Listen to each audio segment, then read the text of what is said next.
Okay, so I finally got around to watching Evil Dead Burn. And I gotta say, if you're a fan of The Evil Dead, you're probably gonna have a good time with this one. Now, if you're looking for something that's gonna completely reinvent the franchise, this isn't that movie. But honestly, I don't think it needed to be. Sometimes all you want from an Evil Dead movie is creative kills, gallons of fake blood, and a movie that never lets up once everything starts going wrong. That's pretty much what Burn delivers. One thing I like about this movie is the setup. It spends a little time introducing us to the family. There are old grudges, awkward conversations, and a constant feeling that everyone is hiding something. That actually made the horror work better for me. When the Deadites finally show up, it isn't just random people being killed. These are characters that already had problems before the supernatural stuff even occurs. Then everything gets amplified. That's something I think the new Evil Dead movies have done really well. The horror isn't just monsters. It's taking broken people and making their worst situations even worse. Let's talk about the Deadites, because they absolutely steal the movie. What I've always loved about the Evil Dead is that the Deadites aren't zombies. They're cruel, they joke, they laugh, they mock people. They know exactly what to say to hurt someone before they try to kill them. That's what makes them so much scarier. They're having fun, and Byrne definitely remembers that. Every possessed character has their own personality. They're smiling while doing the most horrific thing imaginable. Sometimes they're making jokes, sometimes they're pretending to be normal just long enough to trick somebody.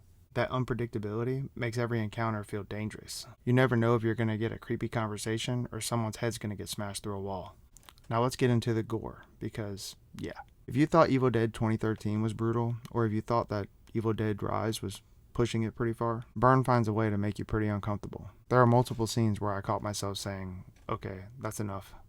And then the movie somehow keeps going. There are kills using everyday objects, the practical effects are fantastic. Everything feels disgusting in the best way possible. Bones snap, blood is everywhere, faces get destroyed, limbs don't stay attached very long. It's the exact kind of insanity that you expect from this franchise. It never feels like it's trying to be realistic. It feels like it's trying to get the audience just to grimace. I also thought Alice was a strong lead. She's not some unstoppable superhero. She's scared, she makes mistakes, but when things get tough, she refuses to quit. That's something the Evil Dead series has always done well. The main character usually survives because they're stubborn, not because they are superheroes. By the end of the movie, she's completely exhausted, covered in blood, barely standing, and she's still fighting. Those are always my favorite horror protagonists. One thing that I appreciated is the movie doesn't rely on cheap jump scares every 5 minutes. Sure, there are some, but most of the horror comes from the atmosphere. The camera is constantly moving, sometimes it feels like the evil is just watching everybody. The sound design deserves a lot of credit too. There are whispers, weird noises in the background, the Deadites talking in other rooms.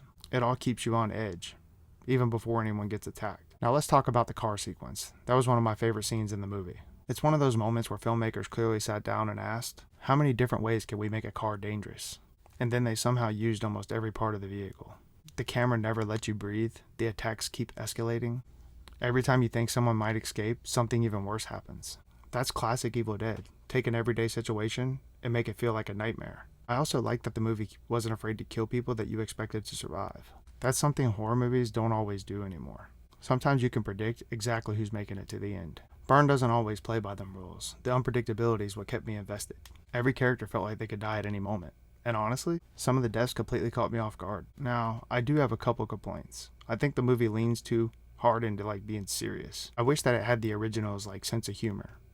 Byrne definitely has funny moments, but it's definitely darker than the original. Some people are going to love that, and some are going to wish that it had the original sense of humor. I also would have liked a little more lore. The Evil Dead universe is fascinating. The Necronomicon, the Kandarian demon, the different looks. I always enjoy learning more about that world.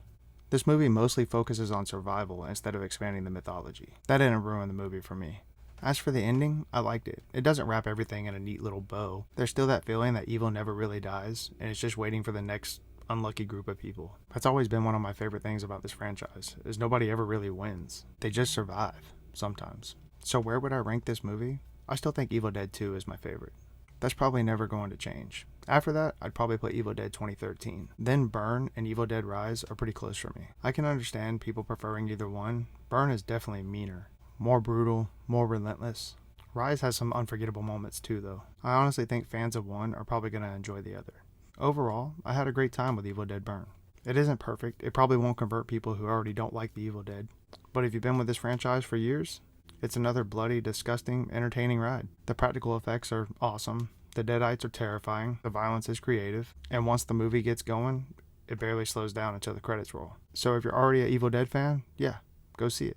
I don't think you'll be disappointed. For me, I'm giving Evil Dead Burn an 8.5 out of 10. It's another solid chapter and one of horror's most consistently entertaining franchises. Now let me know in the comments, where would you rank Evil Dead Burn compared to the rest of the series? I'm really curious to see where everybody puts this one.